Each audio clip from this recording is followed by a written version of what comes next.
Any connections program is full of the unexpected. This one, more than usual. Here are a few clues.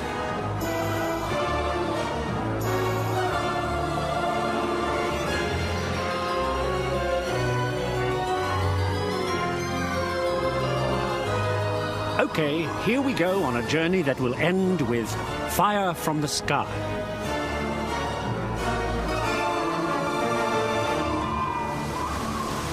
Welcome to Iceland.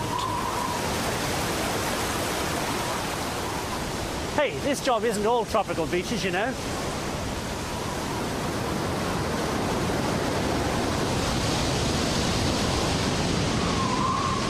Okay, folks, watch this.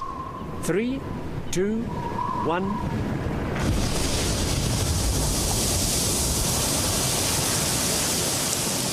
Thank you.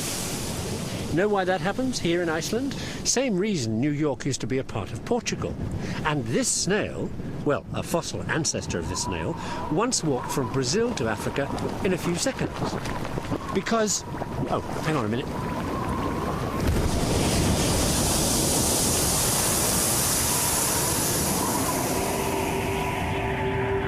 Because the continents began all joined up and then floated apart when the surface of the planet cracked and molten magma started spewing out from the center of the Earth. As they floated apart, the continents rode on plates of rock, tectonic plates, that cracked and buckled when they collided. Iceland sits right on top of the split between two of those ancient tectonic plates.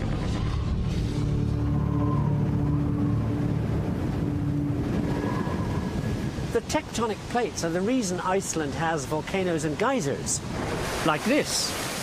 And we know all this thanks to a German guy called Wegener, who's regarded back then as a crackpot who knows nothing about geology because he's just a weatherman, so what would he know? You know Wegener's crackpot idea as a continental drift theory. He thinks it all up in 1912 when he's out here in Iceland, flying kites to check on the winds and stuff, you know, being a weatherman.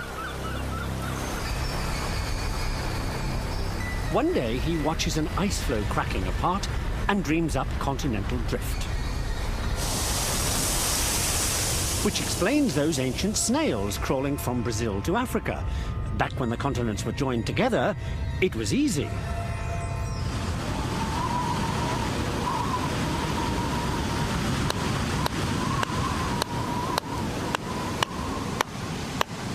Big idea, Wegener's, right? Takes 30 years for him to be taken seriously. Most geologists, noodling away at their rock tapping, look at this continental fit idea and think poor old Wegener's seeing things.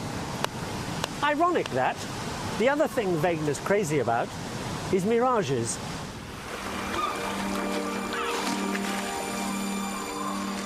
Okay, this is a mirage of something that's not really there. You see a mirage across a flat surface when hot air bends the light so it kind of curves around the Earth and brings an image from beyond the horizon. Sometimes wind will distort the image in weird and wonderful ways.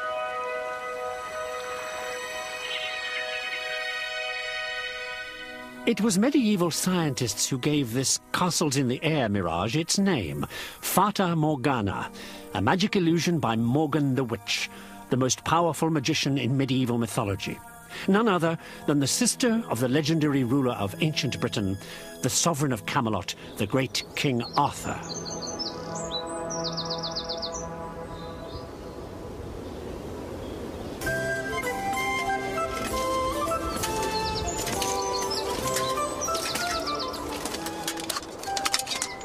Hi, this is the usual view you get of Arthur, isn't it? The Hollywood view. This stuff.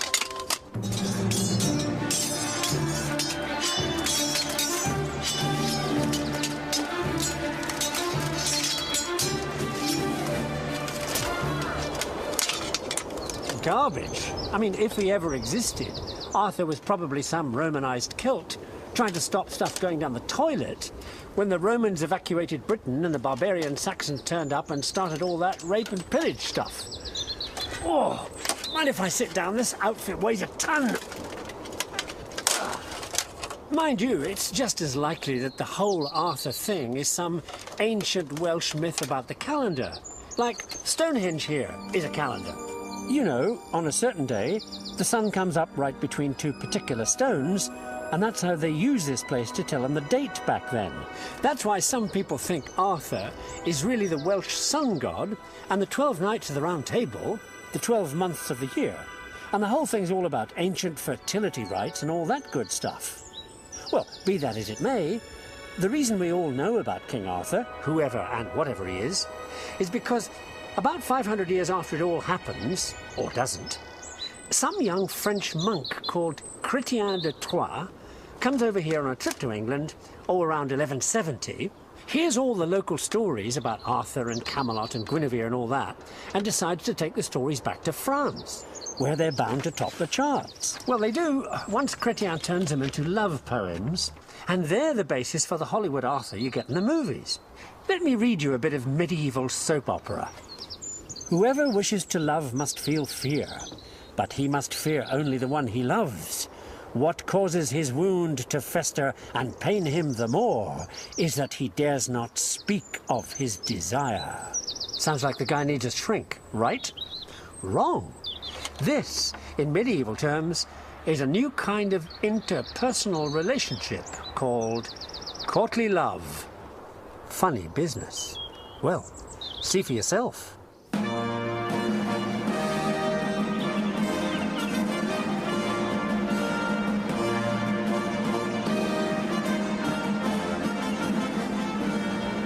Courtly love is a game played by aristocrats in Northern Europe who get married not for love, but for business. So, alone in their boudoirs, the wives dream of handsome lovers, while their husbands spend their entire adult lives riding off to have military fun in some crusade or other.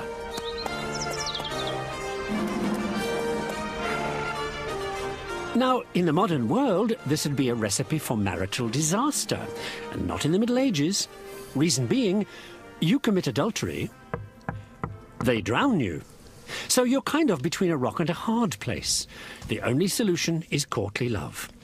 When one of your admirers turns up, neither of you commits adultery. You just sublimate your urges by kind of pretending. She plays the ice princess. He does the heavy-breathing, frustrated bit.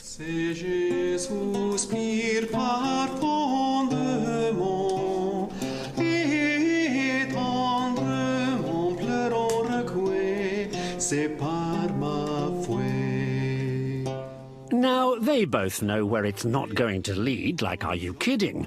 Meanwhile, nudge wink, it's fun to fantasize.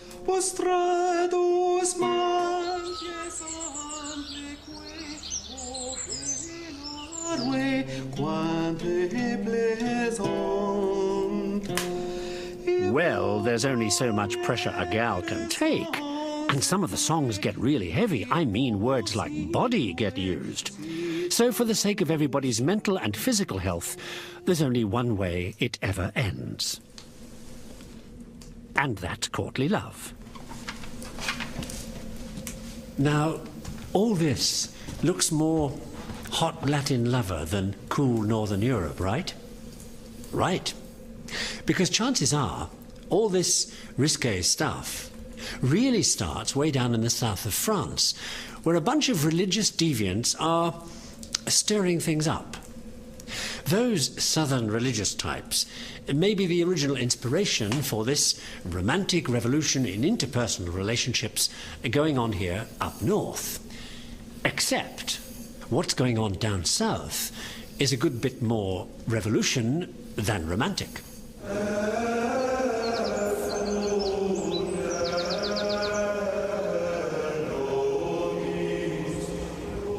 What kicks off the revolution is what's going on in places like this, where fat cat churchmen are, according to the revolutionaries, boozing, fornicating and worse. The revolutionaries are mystics known as Cathars. They believe in meditation, free love, and vows of poverty for churchmen.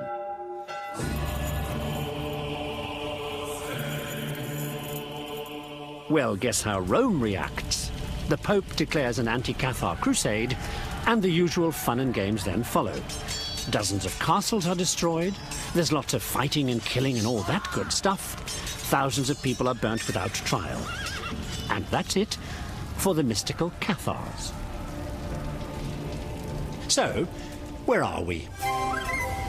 The continental drift theory by Wegener, who's crazy about mirages that medieval scientists think are magic made by the sister of King Arthur, stories about whom inspire the substitute for adultery, courtly love, that probably really starts with those church radicals, the mystical Cathars. Which brings us to the other mystics with whom the Cathars have a lot in common, and who are in the same place at the same time. The Jews. Well, not just Jews, special Jews, who are also into meditation and stuff, and reciting magic formulas so as to get what we would describe as high, in a trance, ecstatic, whatever. These guys are known as Kabbalists, and for them the secret of the universe is numbers. First, you give every letter in a language like Hebrew a number to encode the knowledge every language contains, hidden in its words. Well, it does, doesn't it? So let me try and show you what the Kabbalists do with letters and numbers.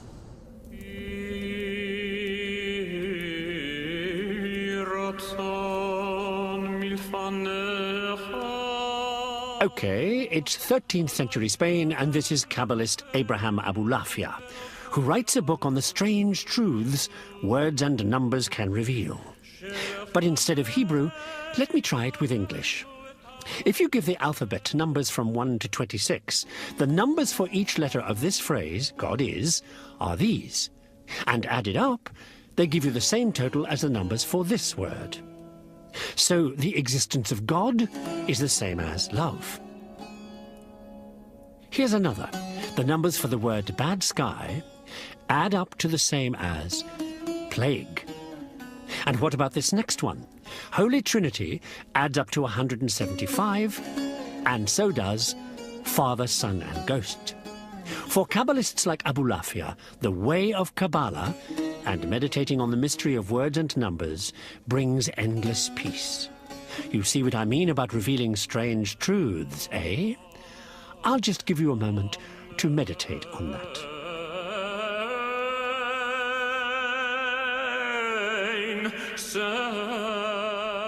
In 1270, Abulafia leaves Spain and takes his Kabbalist mysteries elsewhere.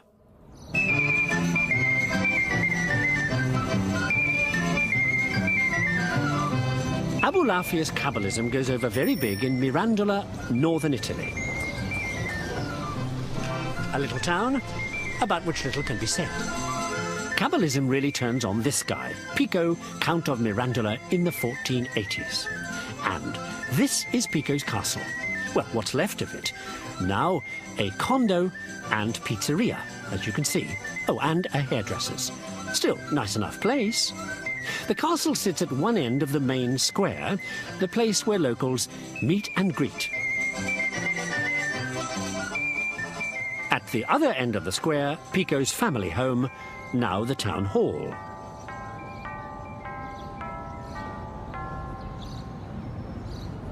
Now, as I said, Pico gets excited by Jewish Kabbalah and produces his own version of it, mixed with a little philosophy and mathematics.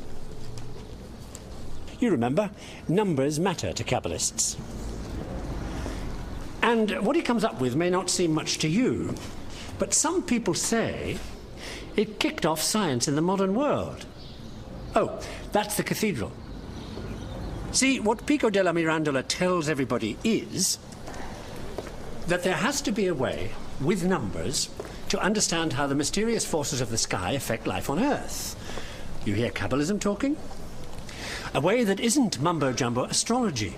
Numbers, says Pico, are the secret to understanding how the universe works. Do you hear science talking? Then Pico really blows it. He applies Kabbalism to Christianity, which may be the reason he doesn't get buried here among the family tombs.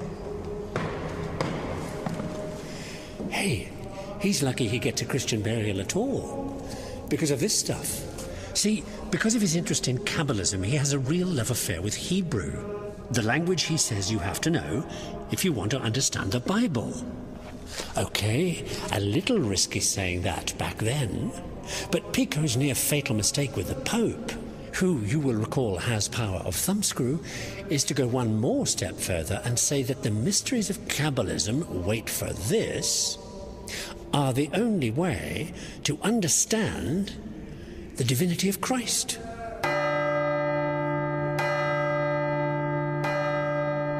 Well, everything hits the papal fan. And it doesn't help that a very senior German Catholic intellectual agrees with Pico. Nothing helps. You just do not wave this stuff in Rome's face without lighting a fire under somebody.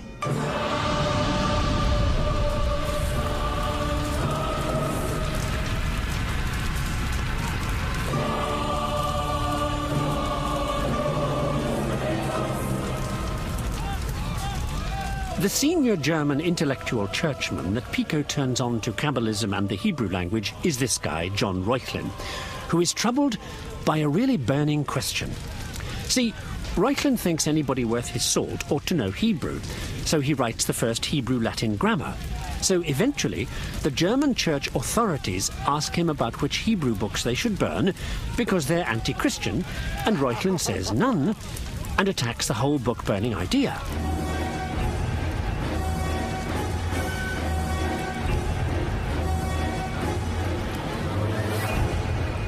By 1514, Reuchlin's been making loud enough noises about freedom of thought and how there's nothing wrong with Kabbalism that there's only one way all this can end. That year, the German bishops drag him up before a court and accuse him of heresy, for which the punishment is death by fire. The case drags on for 6 years. In the end, Reuchlin is found not guilty, but the experience destroys him. He's lucky. All that gets burnt is books. Problem is his supporters, including a guy the Catholic Church regards as just about the most dangerous theological maverick Rome's had to deal with in more than 1,000 years. The breakaway Protestant revolutionary Martin Luther. And one of the reasons Luther speaks up for Reuchlin is something else that doesn't help Reuchlin very much. Luther's right-hand man is Reuchlin's nephew. His name's Philip Melanchthon, and he moves my story along towards its unexpected end in the comfortable surroundings of Wittenberg, Germany.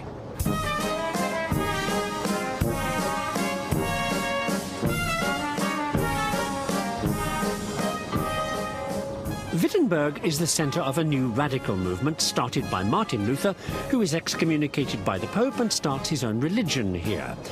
This includes training a totally new kind of minister at a totally new kind of university, teaching totally new kinds of stuff, which is why the 16th century ancestors of these staid modern Wittenbergers are regarded back then by Rome as dangerous lunatics.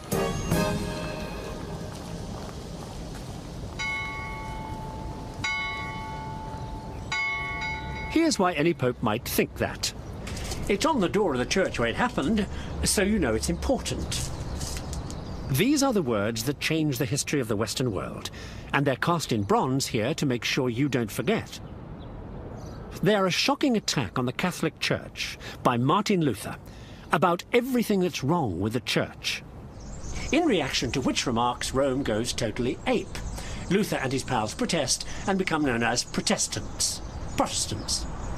Anyway, in 1518, 3 years after everything theological has hit the fan, Melanchthon, remember him, turns up here as professor of Greek. And between him and Luther, it's love at first sight.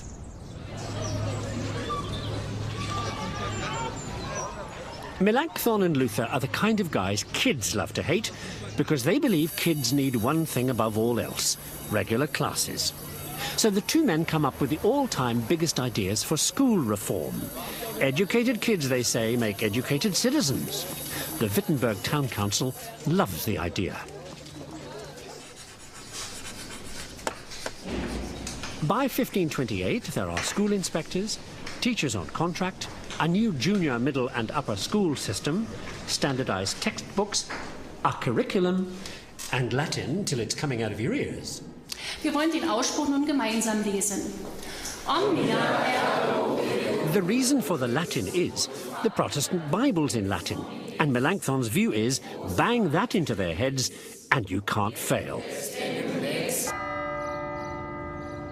Mind you, there are extremists in the Protestant movement who think Melanchthon's lying down on the job. Instead of all this education stuff, they reckon he ought to be out there giving hell and brimstone to Catholics and sinners. One of these radicals, who has the mother and father of all rows with Melanchthon about this, is a guy who is a professor at Königsberg University, on the Baltic, here. His name is Andreas Osiander, who is, how shall I put this, an arrogant, unqualified creep who only gets the job because he's in like friend with a local prince. Everybody hates him. Osiander ends up in the history books with a reputation so bad, it's cosmic.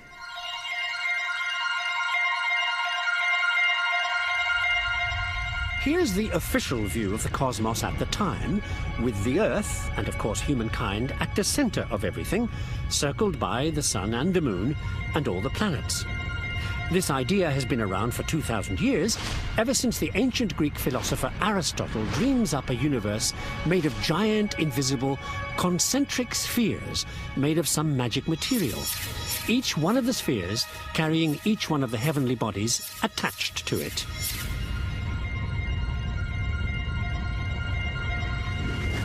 Now, this whole gobbledygook works fine until you take a closer look, because it doesn't explain why, from time to time, Mars appears to go backwards, which it ain't supposed to do. Well, by 1514, the calendar, based on this wrong view of things, is so far out of whack that good Catholics don't know if it's really Friday, and like, can they eat meat or not? So the Pope puts a poll on the case, and in 1542, in Nuremberg, they're about to print what he's done about it all. So the editing job goes to that creep Osiander, remember him? So you just know something really bad is going to happen to this book. Because its Polish author comes up with an idea that nails Aristotle's entire concept nearly stone dead. If you put the sun at the centre and everything else in orbit, it explains everything, including why Mars appears to go backwards whenever the Earth catches up and moves ahead of it for a while.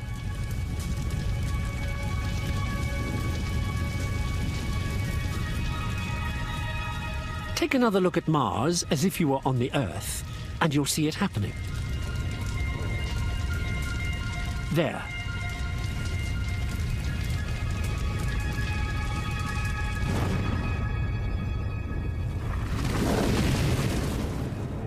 Now, as far as Osiander is concerned, this crazy stuff will prove the Church has been wrong all along about everything.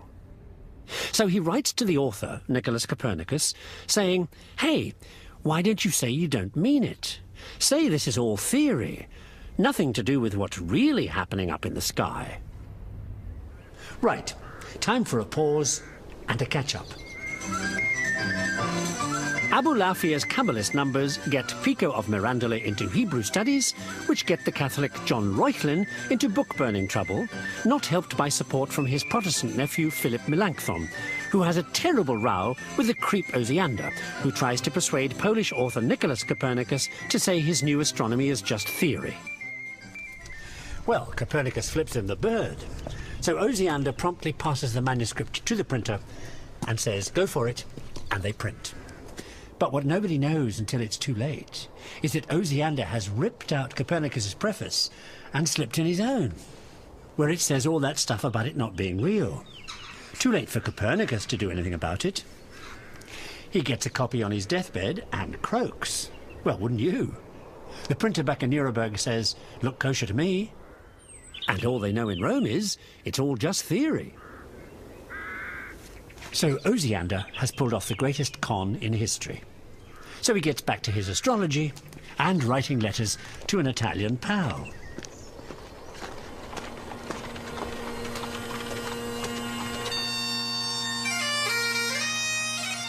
This is Osiander's Italian pal, and this is somebody we'll get back to. OK, meet Girolamo Cardano, an Italian doctor who writes the first great book on algebra and is here in Scotland attending a patient who will, like this programme, come to a sticky end. As you can see, friend Cardano is also a bit of a gambler, and he works out that there are only 3 results you get from throwing dice. Impossible, you'll throw 2 sevens. Certain, you'll get numbers between 1 and 6. And possible, you'll throw 2 sixes. Cardano has discovered the first law of probability. Anyway, in 1551 he comes to Scotland to treat this unfortunate type, John Hamilton, Archbishop of St Andrews, who has asthma.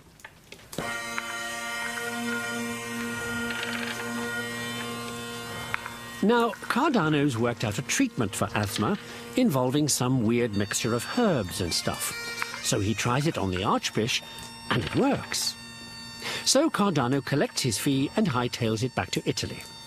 Alas, as you will see, things don't go that well for Cardano's poor old episcopal patient. In the great card game of life, Archbishop Hamilton is about to draw a really lousy hand. And the fatal mistake he is destined to make is, he bets on the Queen.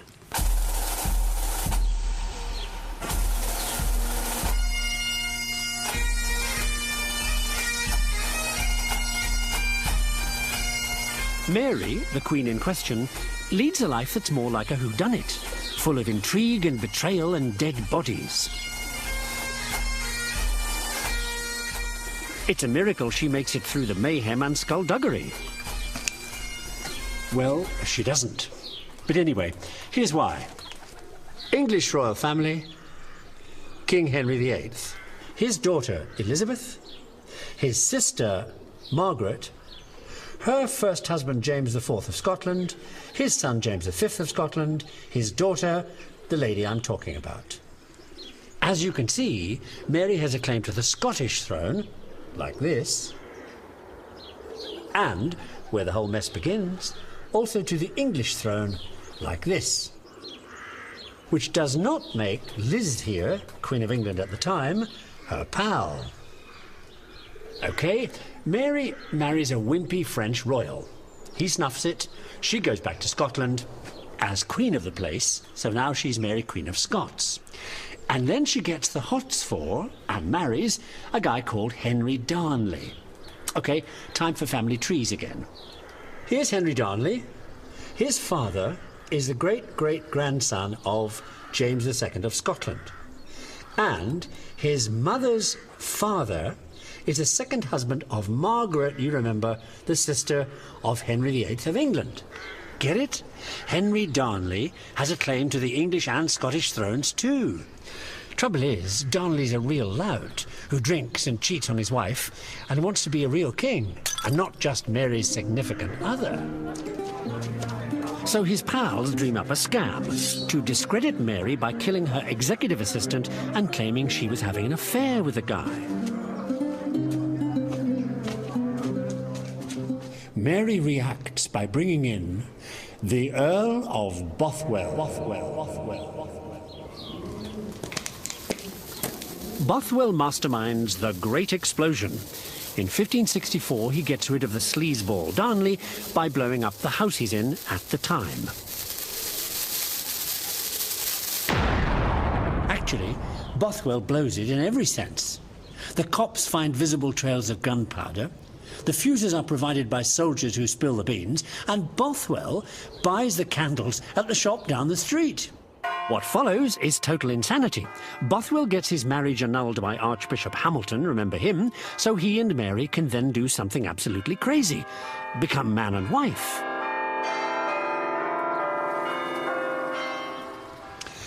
Well, Mary marrying Bothwell really ticks everybody off because now Bothwell wants to be king. So in no time at all, there's Queen Elizabeth's army outside, Mary is captured, accused of okaying the plot to kill Darnley and conspiring against Queen Elizabeth, and executed. And so is the asthmatic Archbishop Hamilton, leaving one survivor, the devious Bothwell, who sorts out his travel plans and heads for Scandinavia, where he thinks he'll be safe. Alas, Scandinavia is where the lights go out for Bothwell. What comes next is one of those stories I really think I have a nose for. See, Bothwell's ship gets intercepted by the local navy, and he gives them a load of flim-flam about who, me? I'm just here looking for work. Unfortunately, he picks the wrong place to try that one on.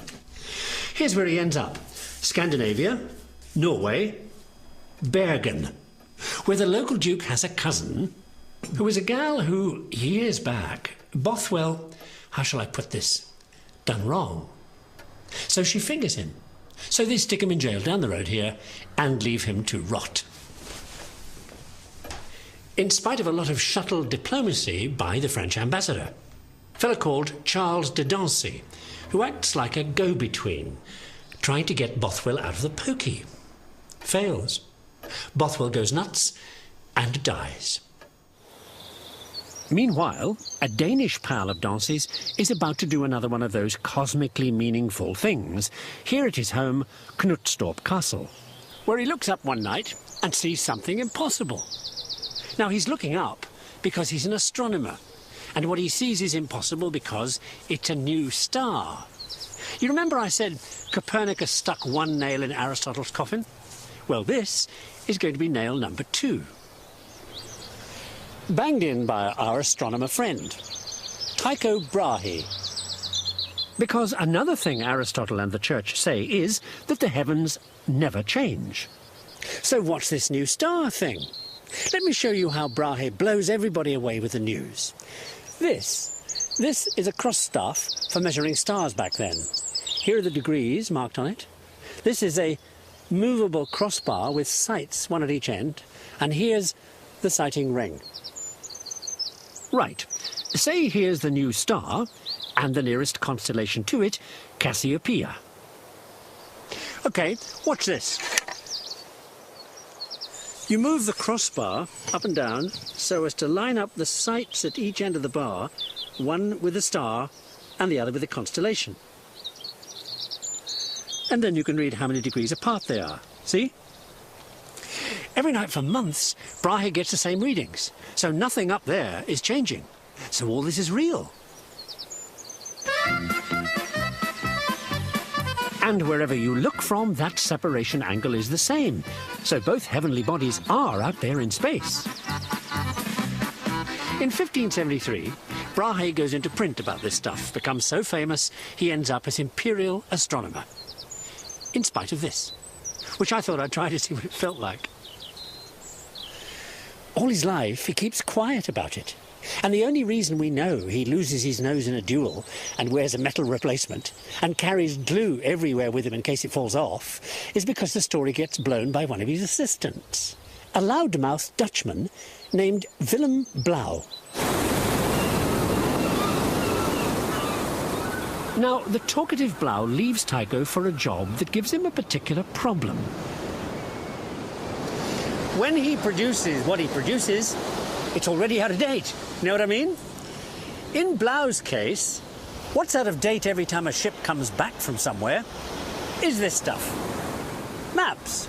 I mean, here they are in the 18th century, opening up the world with every voyage of exploration, blah, blah, blah. And when the guys get back from their intrepid trip, every time, the first thing they say is, hey, you know that island everybody says is north of the headland? Well, it's not. It's south. Or some such.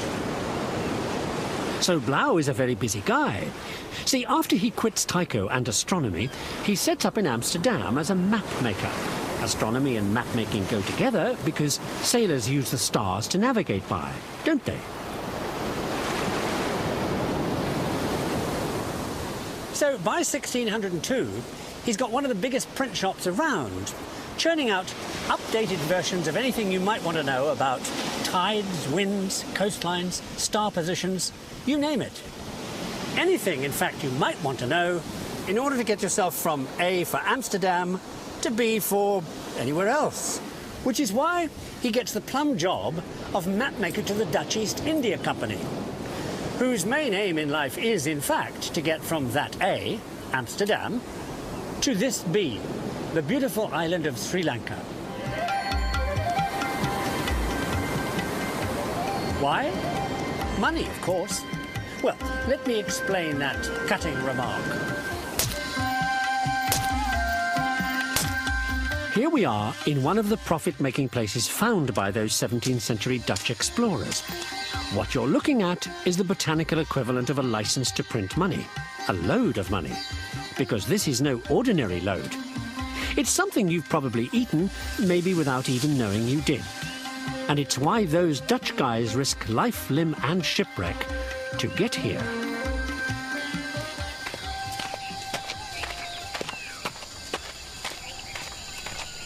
Take a look at one of the greater 17th century profit centres of all time. Great thing is, no production line to eat up your capital. Just scrape the bark off each branch, then rub the branch all over with any old metal rod, and once you've softened it, very carefully slice off the next layer in strips, like this. Once you've done that, the next bit doesn't involve anybody. You just leave the strips to dry out in the sun.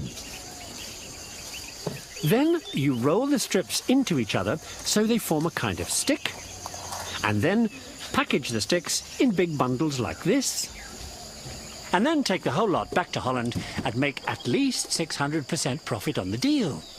Why? Well, as I said, take a look at the production costs.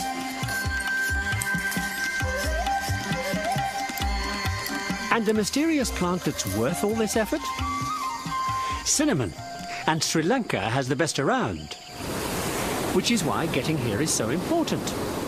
So when that guy, Willem Blaeu, puts somebody else's knockout navigational trick into his printed atlases, well, he goes straight into the charts.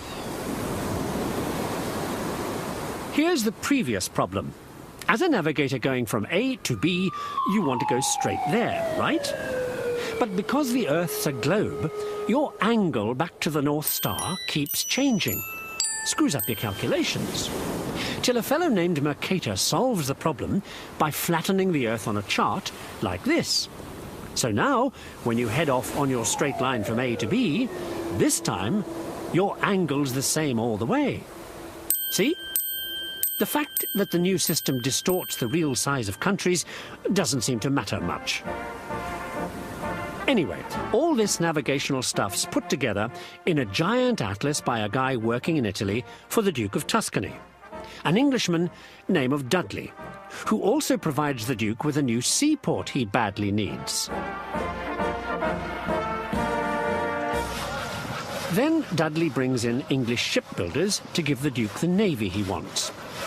Dudley also builds canals and drains marshes and other such stuff for the Duke's Superintendent of Public Works, a guy called Bernardo Buontalenti. And this is where the story takes a really unexpected turn. Because Buontalenti's quite an entertaining guy, the Duke gets him to do something quite entertaining. OK, just before I go on stage, where are we?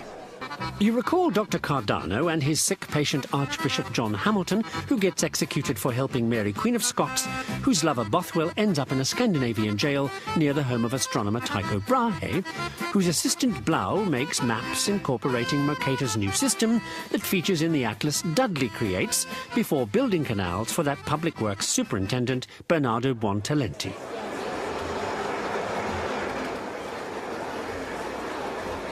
Now, Buontalenti is an engineer, so the Duke of Tuscany asks him to do something to liven up the entertainments the Duke likes to put on for his guests.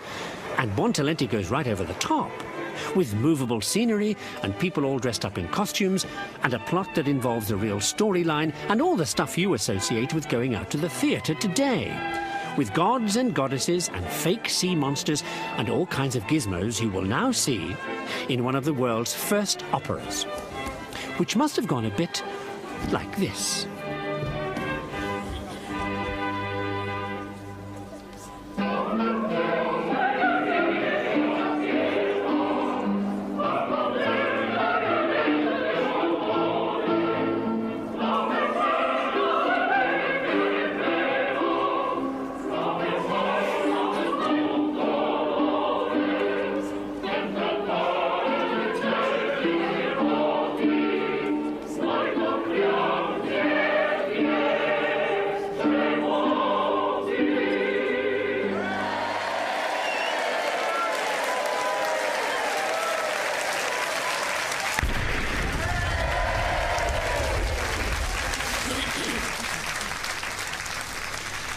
Thank you. Now, this opera thing catches on like wildfire in France, where the guy running the country for the king is an Italian called Mazarin. After he spent time reading the play in his giant new 40,000 volume library, put together for him by a Frenchman who writes a book rivetingly entitled How to Run a Library, promptly translated into English, whereupon it falls into the hands of a fellow named Samuel Pepys, who's building up a collection of books on how to run this stuff. A navy.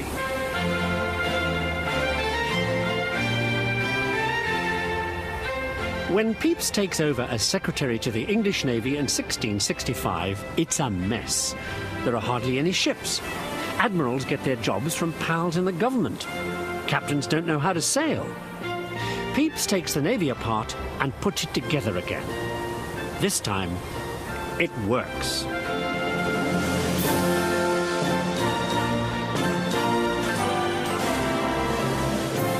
Pepys makes would-be officers start as midshipmen and do 3 years training at sea.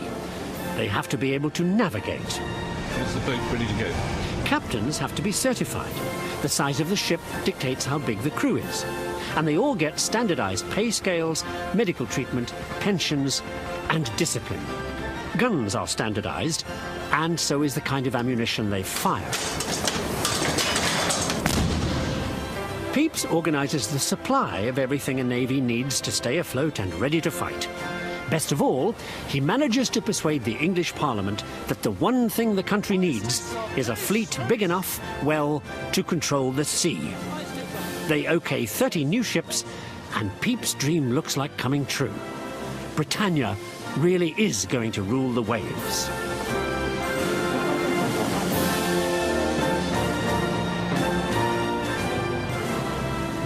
One last thing Pepys gets a grip on is making sure everybody in a fleet knows what they're all doing at sea by clearing up all the confusion over signalling.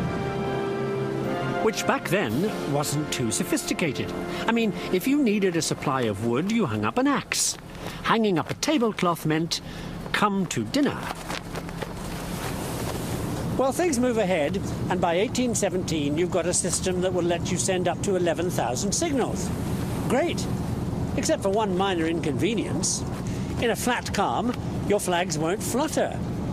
Fortunately, a French chap is on the case. Name of chap, working for Napoleon during the war against England.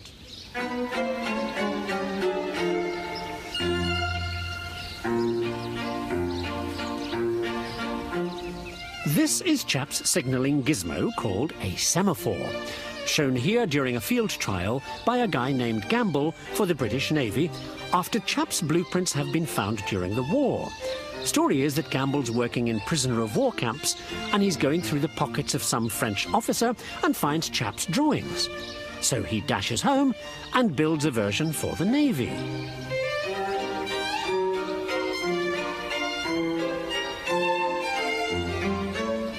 OK, how Gamble's version works. A matter of pulling the strings to alter the position of the flaps and make a coded pattern on the frame.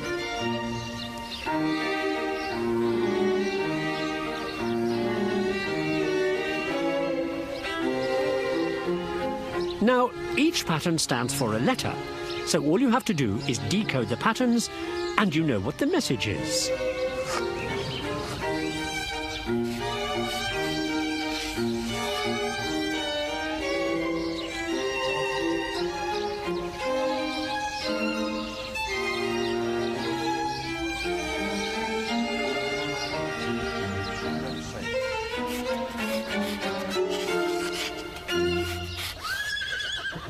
Unfortunately, somebody else thinks up an even better version, and he gets the contract. As for that guy Gamble, he goes back to prisoner of war exchange work after Napoleon's defeat.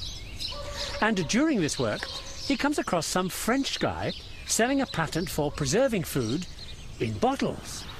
Gamble passes the idea on to a metalworking pal of his, and he turns it into something that lasts longer than a semaphore ever does.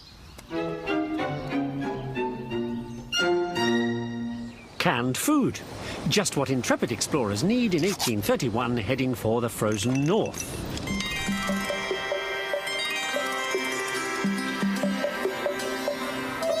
Now, I know this isn't the frozen north, but hey, I'll get there. Thank you. Okay, where was I? Oh yes, the frozen north. Here's the story. The deal is to find a passage running north of Canada between the Atlantic over there and the Pacific over there, right? Well, frozen north expedition leader Sir John Ross and his nephew James don't find this passage thing. But at one point, the nephew takes off over the ice to here, where he discovers the magnetic North Pole. Hangs a magnetized needle on a bit of thread like this, sees it point straight down like this, so he claims the magnetic pole for king and country. Harumph! In spite of the fact that as the magnetic pole is something that moves all the time, it's already kind of gone by the time he claims it. Now for the twist in this expeditionary tale.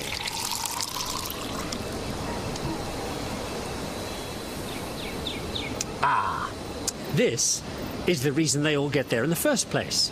Well, take another look at the map. See these place names? Boothia Peninsula, Felix Harbour, Boothia Isthmus, Cape Felix, Gulf of Boothia. That's who pays for the expedition. Felix Booth of Booth's Gin. Now, on board the ship, there's a young guy nowhere gets named after. Well, his name's Hooker, but he's the reason for the tonic. Because he goes back to London and becomes director of the Botanical Gardens, where they're trying to grow the kind of tree that will produce quinine, a treatment for malaria, which you can get back then in places like this, Sri Lanka, which we Brits are running at the time. Now, quinine tastes awful. So put it in sugared water and you get quinine tonic water. Add gin and you've invented gin and tonic. Keeps the British Empire going out here, where the people at the time are also busy trying to grow something else, thanks to those people back in the Botanical Gardens.